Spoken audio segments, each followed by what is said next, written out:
Nouvelle question, vous êtes plus de 2700 à regarder cet entretien en direct. N'hésitez pas à lâcher quelques pouces bleus pour faire référencer cette vidéo de la meilleure manière qu'il soit. Une nouvelle question d'Anthony. Bonsoir Monsieur Asselineau. Pourquoi ne pas parler d'une alternative à l'Union européenne une fois qu'elle aura été démantelée? Par exemple, une visée confédérale d'États souverains. Alors, je n'en parle pas parce que je suis contre. Parce que je suis contre à la fois pour des raisons de fond, que je vais expliquer dans quelques secondes, que d'ailleurs tout le monde connaît, et aussi pour des raisons de forme, des raisons pratiques. On va peut-être commencer par celle-là. Je répète, je ne sais pas dans quelle langue il faut le dire, je répète que les traités européens se modifient à l'unanimité. Article 48 du traité de l'Union européenne.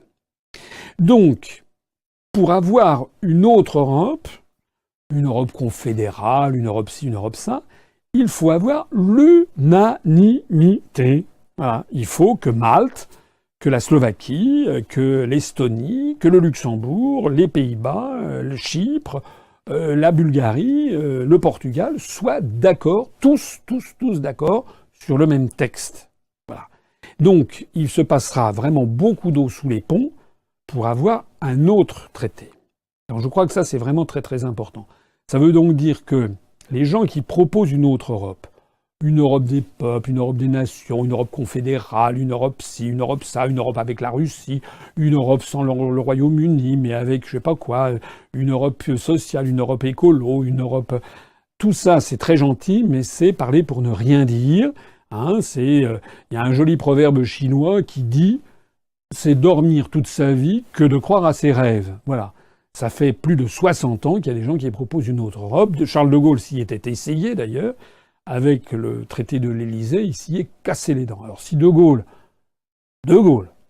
lui-même, en 1963, alors que ce n'était que l'Europe des six, alors que l'Allemagne était divisée en deux, alors que la France était le plus important pays de l'Europe des six en superficie pour l'agriculture, en matière nucléaire, c'était le seul grand au Conseil de sécurité avec droit de veto, etc. Même si même De Gaulle, alors qu'il avait tous ses atouts en main en 1963, n'est pas parvenu à changer l'Europe, vous imaginez comment maintenant où il y a 28 États, bientôt 27 quand le Royaume-Uni sera sorti, mais peut-être 28 et 29 si la Bosnie ou la Serbie ou l'Albanie ou je ne sais pas qui entrent dans l'UE, vous imaginez bien qu'on ne pourra pas y arriver.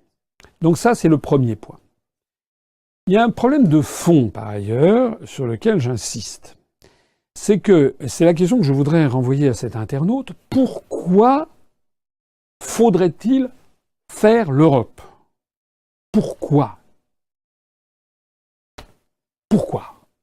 Moi, je ne comprends pas pourquoi. Nous ne sommes plus dans les années 1910. Nous sommes dans les années 2018. Il y a des institutions internationales, des traités internationaux, on en a pléthore. Je parlais de la Convention pour l'interdiction des armes chimiques. Je devrais parler de l'Organisation des Nations Unies, de la Cour internationale de justice qui est chargée de régler les différends entre les États, lorsqu'il y a des conflits entre les États.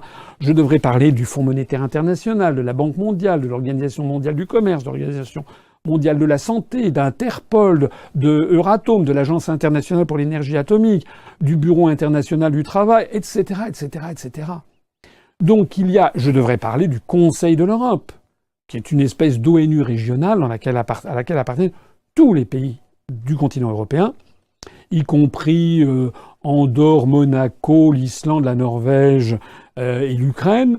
Il y a le seul pays qui n'en fait, et la Russie, depuis les années 2000, le seul pays d'Europe qui ne fait pas partie du Conseil de l'Europe, c'est le Bélarus, ce qu'on appelle la Biélorussie.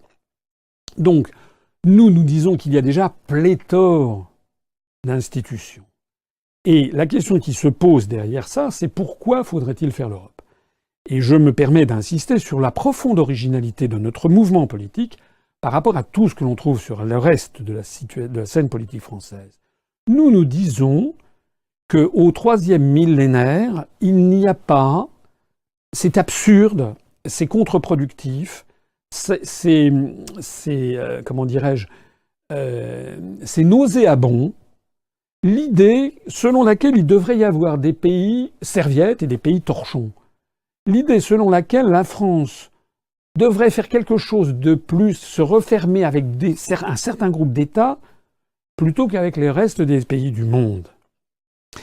L'idée de la construction européenne, Dieu sait si je l'ai dit, et d'ailleurs je note que personne jamais ne répond à cette question fondamentale, l'idée de le principe même de la construction européenne repose sur l'idée que la France aurait quelque chose de spécial qui la relierait plus à l'Estonie, à la Lettonie, à la Slovaquie, à Chypre, plutôt qu'à l'Algérie, au Canada, à la Suisse, au Japon, au Liban, au Vietnam.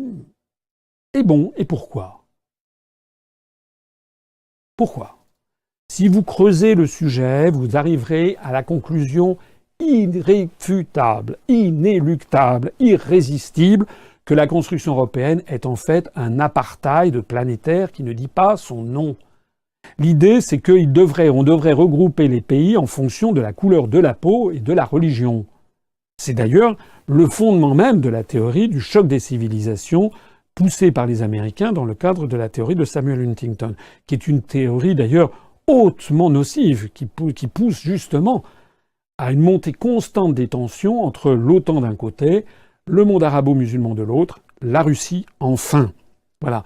Je dis, moi, qu'il faut en revenir à la position traditionnelle de la France. Je renvoie ici tous les auditeurs à ma conférence sur l'histoire de France. À la position traditionnelle de la France depuis des centaines d'années, je pense, bien entendu, à l'accord qui a eu lieu en 1526, je crois, entre François Ier et Soliman le Magnifique. Eh bien, il faut qu'il y ait... La France est une puissance universelle. La France a vocation à avoir des relations avec le monde entier.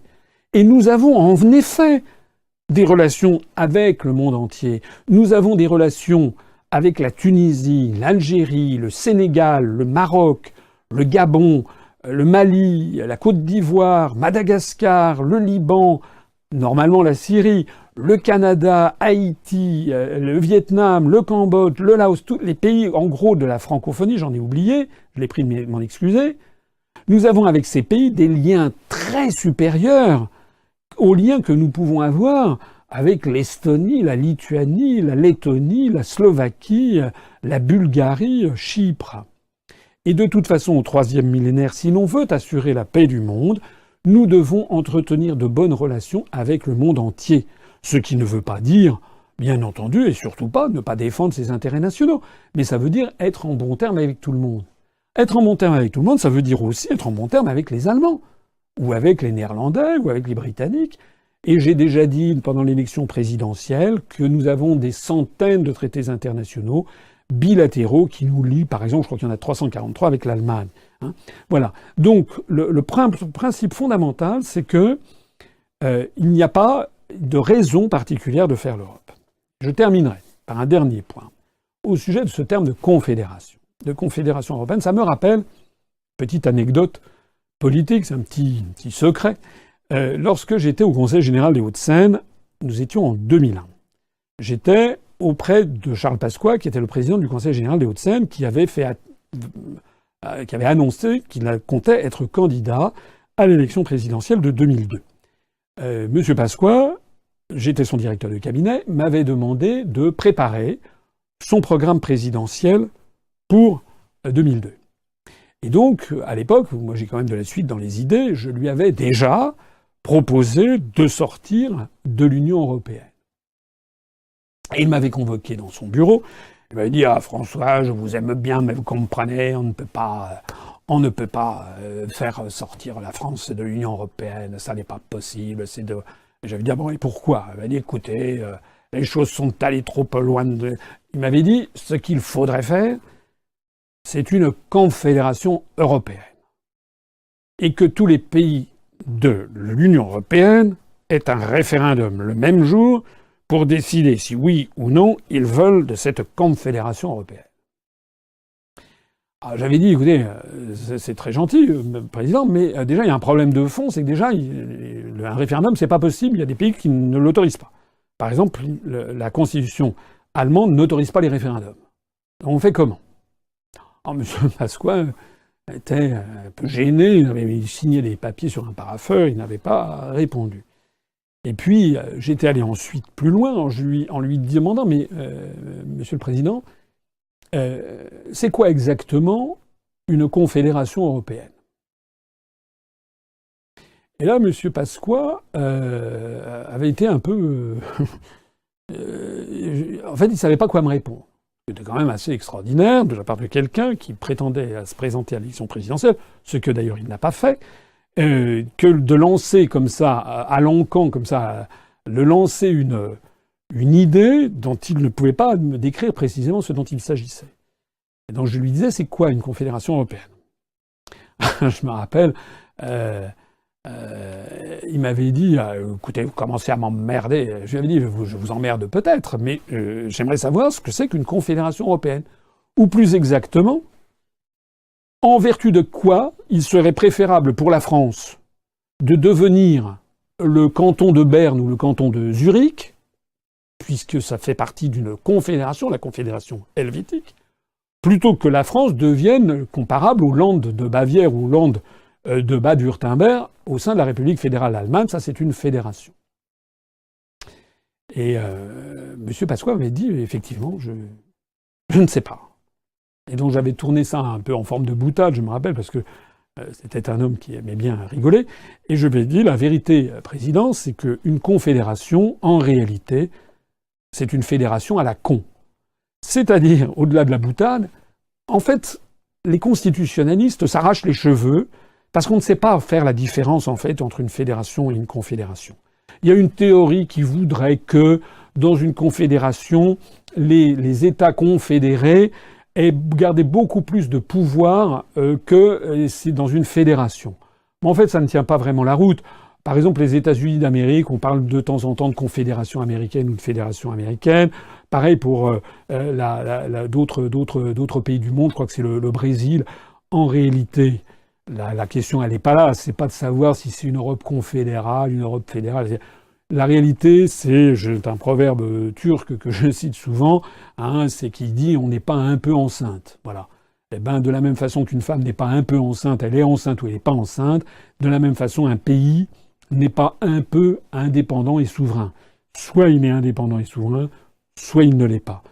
Et s'il est indépendant et souverain, il doit être indépendant et souverain. Et donc, bien sûr, il doit signer des traités, il peut appartenir à des organisations internationales, au premier rang desquelles l'Organisation des Nations Unies. Mais ça, ce sont des organisations qui ne torpillent pas la souveraineté nationale. Un traité, un pays a tout à fait le droit de ne pas signer ni de ratifier un traité. En revanche, les organisations étatiques que l'on appelle des fédérations, des confédérations ou quoi que ce soit, vous avez le principe d'une espèce d'organisme centralisateur qui pique aux États des pans entiers de leur souveraineté nationale. Voilà la raison pour laquelle, là aussi j'étais un petit peu long, mais ce sont des sujets vraiment de fond, la raison pour laquelle je ne propose pas une autre Europe ou une Europe confédérale.